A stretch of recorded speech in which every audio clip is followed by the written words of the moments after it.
Ministro della Finanza nell'hub di Cone, nella sede della Coop Padovana che gestisce migranti, 6 indagati, tra questi anche 2 funzionari della prefettura. Tra le ipotesi di reato l'associazione a delinquere finalizzata alla frode in pubbliche forniture.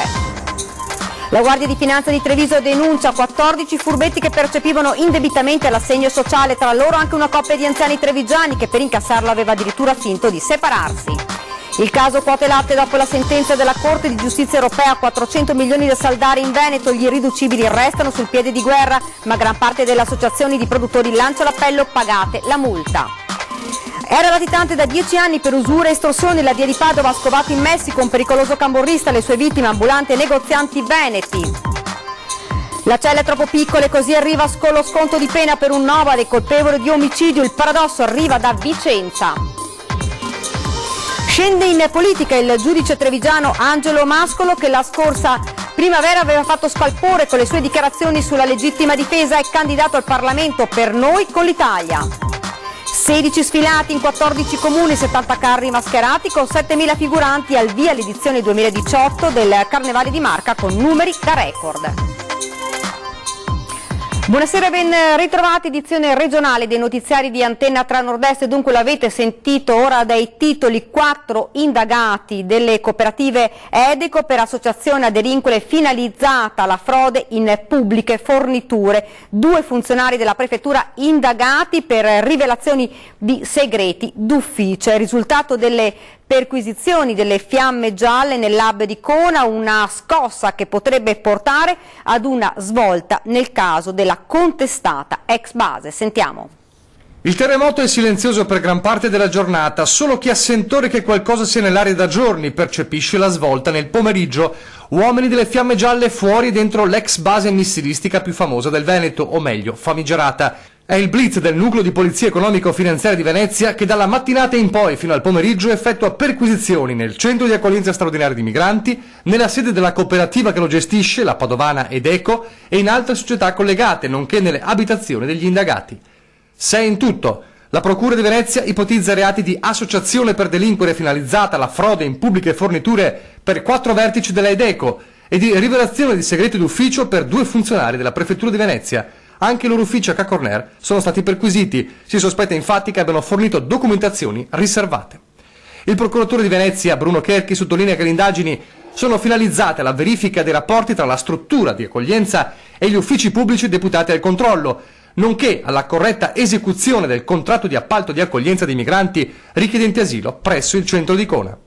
Un'attività, precisa la Procura, effettuata in piena sinergia e collaborazione con il prefetto di Venezia, Carlo Boffi. Per chi da anni battaglia in prima fila a Cona è una scena difficile da scordare. Io ho appena visto passare 4 o 5 macchine della brigata, chiamiamola così, che ha fatto irruzione stamattina dentro la base e se ne sono appena andati e insomma era parecchia gente. Spero abbiano trovato delle situazioni che conducono alla chiusura della base. Blitz è inchiesta proprio nel giorno in cui è continuata la protesta di un gruppo di migranti ai cancelli della struttura, lo stesso gruppo che ieri aveva bloccato la strada. E tutto questo alla vigilia dell'assemblea indetta per domani sera a Cona contro l'ipotesi di realizzare nuovi prefabbricati. Vertice che per ora è confermato, ma secondo il sindaco Panfilio potrebbe trasformarsi nel suggello della chiusura dell'hub. Ma forse apriremo qualche bottiglia. Se i reati vengono confermati, capiamo perché sono venuti a Cona. Allora qualsiasi forza di governo decida di fare accoglienza la vada a fare al di fuori di una situazione di reato. Inchiesta appena aperta e per Panfilio la fine del caso Conetta potrebbe essere vicina. Ed ora invece parliamo della frode all'INPS scoperta dalla Guardia di Finanza di Treviso, che ha denunciato 14 furbetti che percepivano indebitamente l'assegno sociale, tra loro anche una coppia di anziani trevigiani che per incassarlo avevano addirittura finto di separarsi. Chi continuava a percepire l'assegno sociale malgrado se ne fosse andato dall'Italia, chi lo incassava sul conto di un familiare morto da anni, chi addirittura aveva finto di separarsi per portare a casa quei 448 euro al mese. La Guardia di Finanza di Treviso ha passato al setaccio 1000 posizioni di destinatari della prestazione assistenziale erogata dall'INPS a soggetti ultra 65enni in situazioni di particolare disagio economico, scovando e denunciando 14 furbetti, 12 stranieri e 2 italiani, che negli ultimi 5 anni avrebbero percepito indebitamente somme per un totale di 500.000 euro. Una delle missioni istituzionali nostre importanti è quella ovviamente di contrastare gli sprechi, ma soprattutto le frodi ai danni del bilancio dello Stato. Unici 2 italiani, una coppia di 68enni trevigiani, lui ex impiegato con una pensione di 1.300 euro, lei casalinga, che per raggiungere al budget familiare l'assegno sociale avevano addirittura finto di separarsi. Continuavano ad avere una felice vita coniugale, ma hanno simulato la separazione al solo fine di rientrare nei requisiti previsti per l'assegno sociale. In 4 casi i destinatari dell'assegno erano deceduti da almeno 3 anni, ma essendo la morte avvenuta quando avevano fatto ormai rientro in patria, all'INPS nessuno l'aveva comunicato. Si tratta di 3 argentini e un cinese. Altri, vivi e vegeti, si godevano invece i soldi del welfare italiano a casa propria. Abbiamo utilizzato tutti gli strumenti investigativi disponibili, anche mirate indagini bancarie. Sì, in particolare abbiamo individuato una badante brasiliana che era ritornata in Brasile, ma era rimasta affezionata all'assegno sociale italiano. Fatto sta che noi abbiamo dimostrato con mirate indagini bancarie che lei spendeva il suo denaro a San Paolo del Brasile. La Corte di Giustizia europea condanna l'Italia a riscuotere multe per 1,3 miliardi di euro dai produttori accusati di aver sforato le quote latte, 400 milioni da pagare in Veneto, ma gli irriducibili restano sul piede di guerra.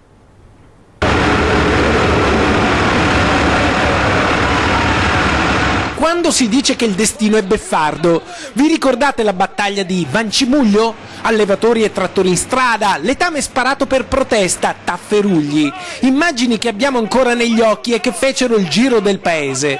Ebbene, proprio quando scocca il 20° anniversario dall'inizio della guerra delle quote latte, arriva la stangata della Corte di Giustizia europea. L'Italia è stata condannata per il mancato recupero di qualcosa come 1 miliardo e 300 milioni di euro dai produttori di latte che non hanno pagato le multe. Al loro posto lo ha fatto lo Stato, che adesso dovrà riscuotere tutto fino all'ultimo centesimo dagli allevatori irriducibili, che però non ci stanno, non ancora. Luca Zaia è stato l'unico ministro che ha cercato la verità sui dati, dando l'incarico ai carabinieri presso il Ministero dell'Agricoltura di fare un'indagine.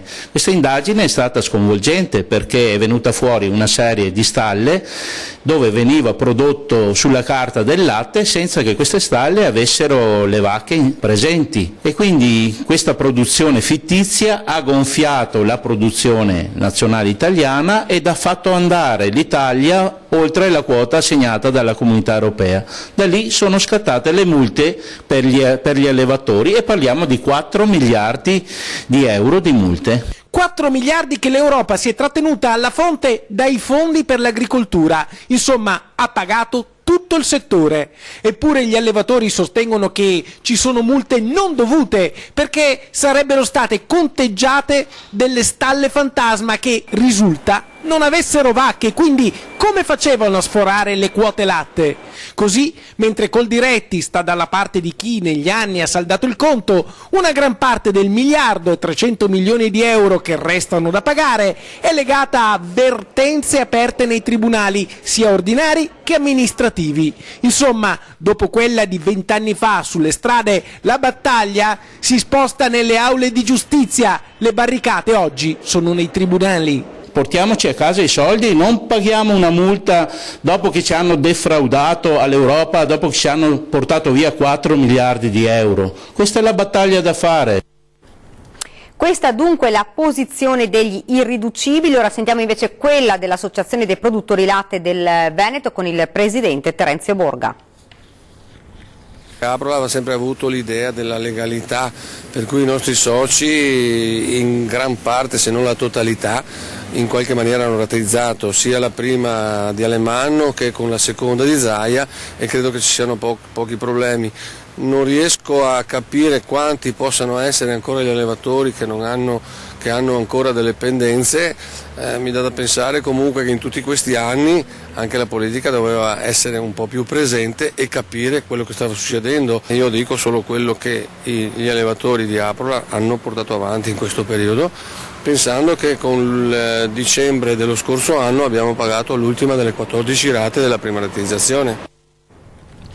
Il disastro ferroviario alle porte di Milano, con il pesantissimo bilancio di 3 vittime ed un centinaio di feriti, ha avuto pesanti ripercussioni anche sui collegamenti con il Veneto, dove in mattinata sono state segnalate diverse corse in ritardo di oltre un'ora. Il Frecciarossa Milano-Udine 9703 delle 6.45 è rimasto fermo quasi 2 ore a Milano-Lambrate e viaggiava con un ritardo di 207 minuti. Il Frecciarossa Milano-Venezia 9705 delle 7.15 è partito alle 9.43 e ha accumulato 102 minuti di ritardo. Discorso simile per il Frecciarossa Milano-Venezia 97.15 delle 9.45, che in realtà è partito alle 10.55 ed è arrivato al capolinea con 40 minuti di ritardo a causa del blocco della circolazione tra Milano e Brescia per il deragliamento del treno di Trenord. I treni a lunga percorrenza di Trenitalia della direttrice Trieste-Venezia-Milano sono stati deviati lungo l'itinerario Venezia-Verona-Bologna-Milano con tempi di percorrenza più lunghi.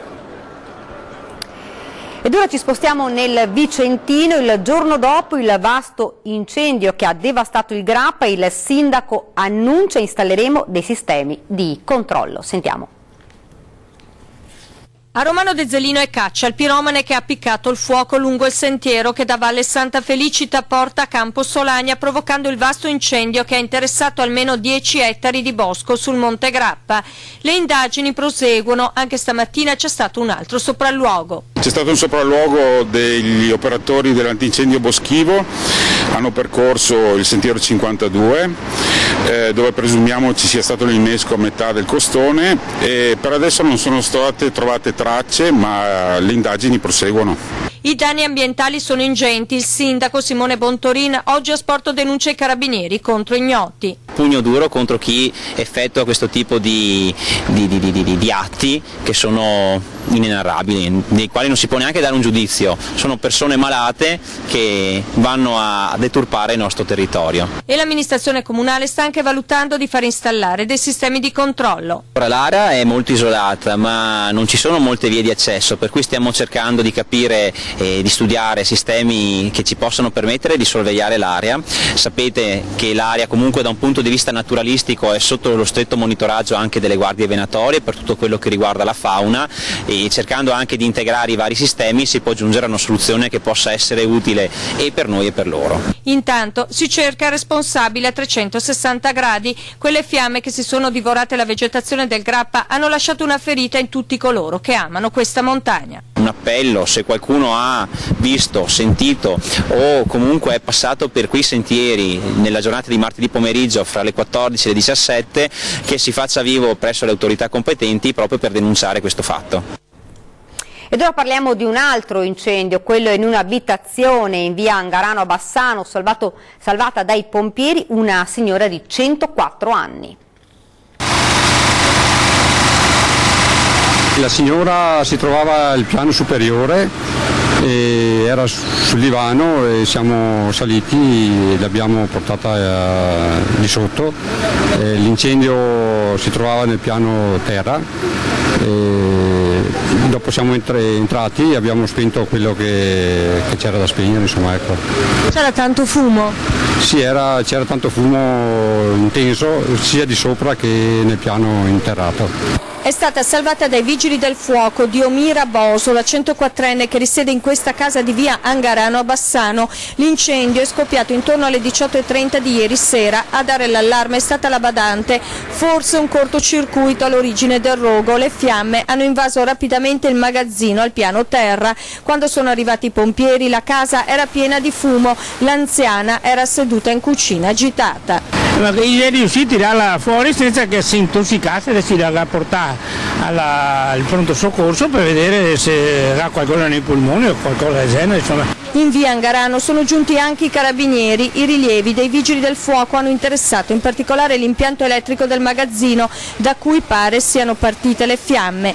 I pompieri hanno anche accertato l'agibilità dell'edificio dove vive la nonnina di Bassano. Diomira Boso è stata trattenuta in ospedale per qualche ora, poi è stata dimessa. Fortunatamente non ha riportato conseguenze. Continuiamo con la cronaca. Era latitante da 10 anni per usura ed estorsione. La DIA di Padova lo ha scovato in Messico. Le vittime del pericoloso camorrista Salvatore Longo erano ambulanti e negozianti veneti.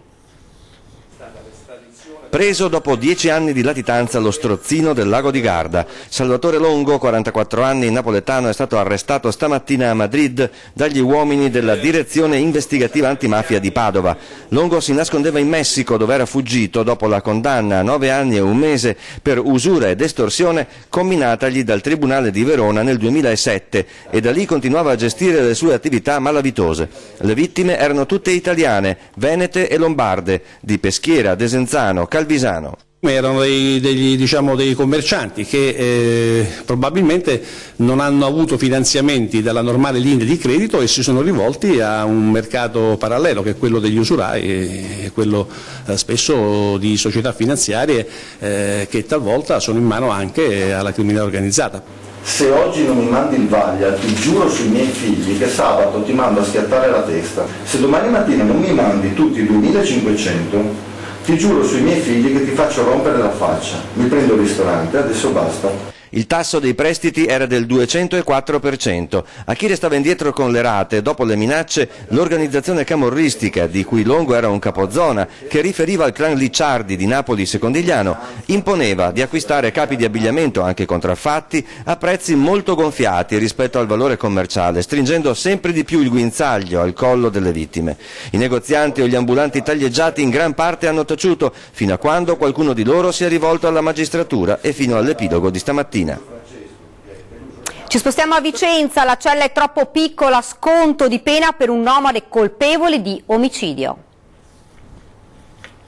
Lui è un killer pluriomicida. Nel 2000 ha ucciso prima la fidanzata e poi la suocera, fuggendo con una bimba piccola per poi consegnarsi ai carabinieri. Così è finito in carcere, ma la cella è troppo piccola e scomoda secondo gli standard europei.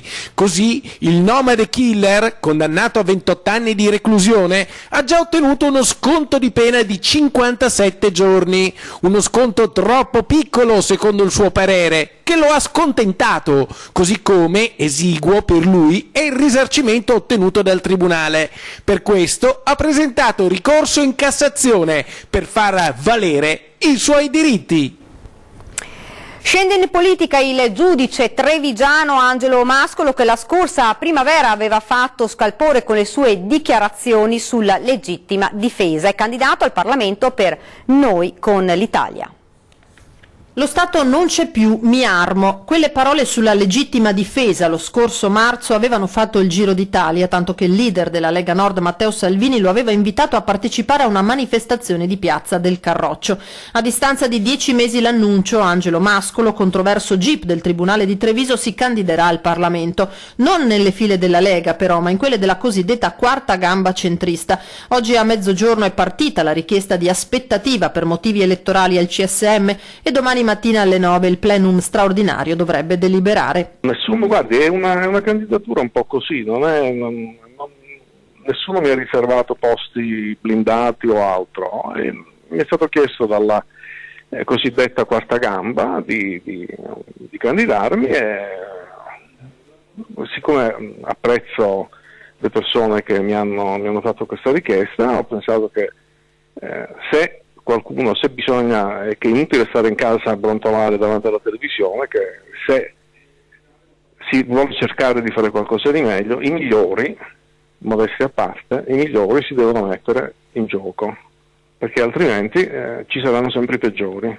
Camera o Senato Mascolo non lo dice e nemmeno il collegio. Comunque non sarà a Treviso, perché io non posso candidarmi a Treviso, né in una zona che sia sotto la giurisdizione di Treviso. Il magistrato respinge con forza l'accusa di aver cercato, con le sue esternazioni della scorsa primavera, di darsi visibilità. Io ho sempre fatto il mio dovere E quello che ho scritto non l'ho scritto certo per chiedere candidature.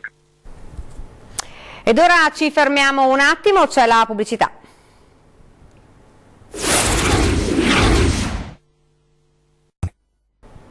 Rieccoci nuovamente in studio con l'edizione regionale dei notiziari di Antenna 3. Mai come oggi il tema dell'immigrazione attuale, immigrazione che ha vari significati, come per la scrittrice siciliana Catena Fiorello in tour tra Veneto e Friuli. Sentiamo. È la storia di una bambina figlia di emigranti e questi due genitori vanno in Germania per cercare quel pezzo di pane che manca in Sicilia e quindi racconto una storia, un pezzo della nostra Italia importante. Però non si emigrava soltanto dal profondo sud, anche dal profondo nord, per esempio dal Friuli. E proprio in Friuli, con un passaggio a Venezia, in un'azienda agricola approda Catena Fiorello, scrittrice sorella di Beppe e Rosario, con il suo libro Picciridda, nell'ambito di Libri d'acqua, ideata da Vera Slepoi.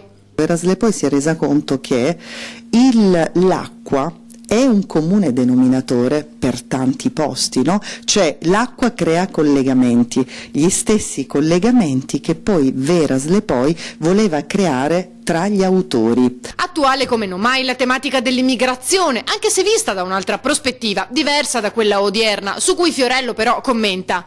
Ogni tanto escono fuori delle parole che fanno paura, devo dire, no? Il concetto di razza superiore, inferiore, il concetto di colore, ma se quello ha quel colore quindi è diverso da me, quindi se è diverso da me è inferiore. Insomma, sono dei concetti che secondo me c'è stato un buco nero proprio anche nell'approccio di questa, che secondo me dovrebbe essere la natura dell'essere umano, accettare chiunque, il prossimo, senza guardare né al posto da dove arriva né al colore della sua pelle. Sembrano elementi talmente banali, uno dice ma perché ce lo ricordi? Si sa, è così, ma invece la realtà ci dice che non è così. Al via il Carnevale di Marca 2018, 16 sfilate di carri in 14 comuni, 7.000 figuranti su oltre 70 carri mascherati.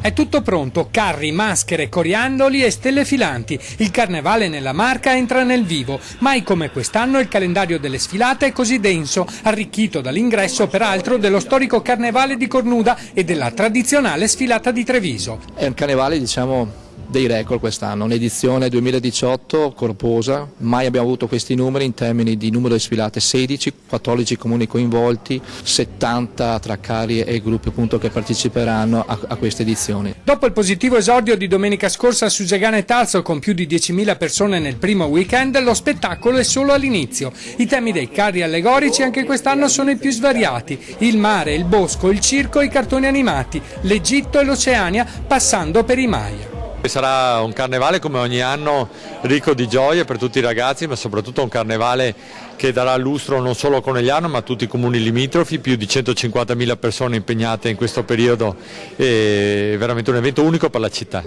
25.000 biglietti della lotteria di beneficenza stampati e pronti per essere venduti. L'ultimo atto dei Carnevali di Marca, come ogni anno, sarà la cena di gala con l'estrazione dei 40 biglietti vincenti della lotteria di beneficenza. Il montepremi della lotteria monta anche quest'anno a 20.000 euro. Il primo premio è una splendida automobile, ma in questo periodo festoso ci sono sempre il tempo e la voglia di pensare a chi è meno fortunato. Noi accantoneremo per ogni biglietto venduto 5 centesimi che saranno devoluti a 3 associazioni, 4, che vengono segnalate dalle nostre amministrazioni oppure dalle Proloco. Mai come quest'anno una particolare attenzione sarà dedicata alla sicurezza delle migliaia di persone che partecipano alle sfilate. Penso che la sicurezza dia modo anche di divertirsi di più, non dobbiamo vederla come un ostacolo. Se l'anno scorso furono stimate in 120.000 le persone che assistettero alle sfilate dei carri, con le nuove tappe di quest'anno gli organizzatori auspicano di arrivare a quota 180.000. E con questo servizio si chiude l'edizione veneta dei nostri notiziari. Vi lascio ovviamente alle previsioni del tempo. Grazie davvero per averci seguito e buona serata.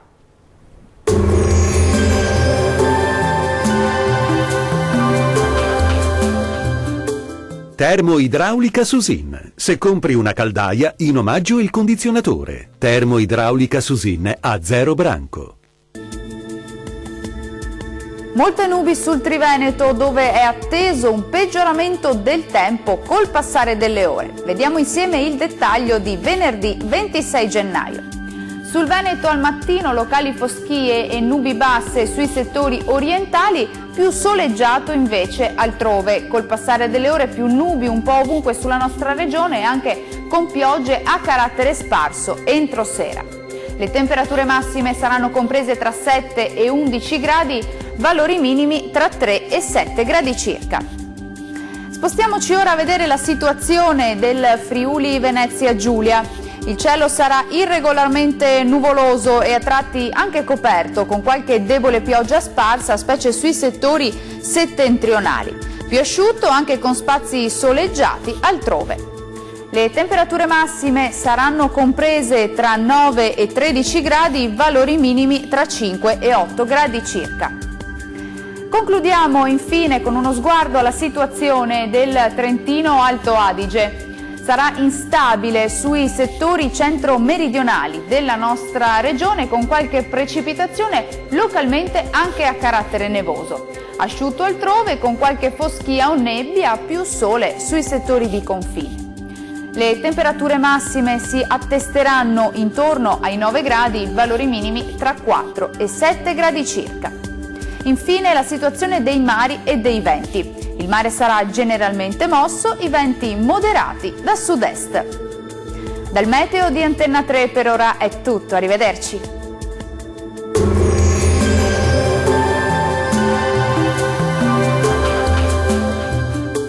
Termoidraulica Susin. Se compri una caldaia, in omaggio il condizionatore. Termoidraulica Susin a 0 branco.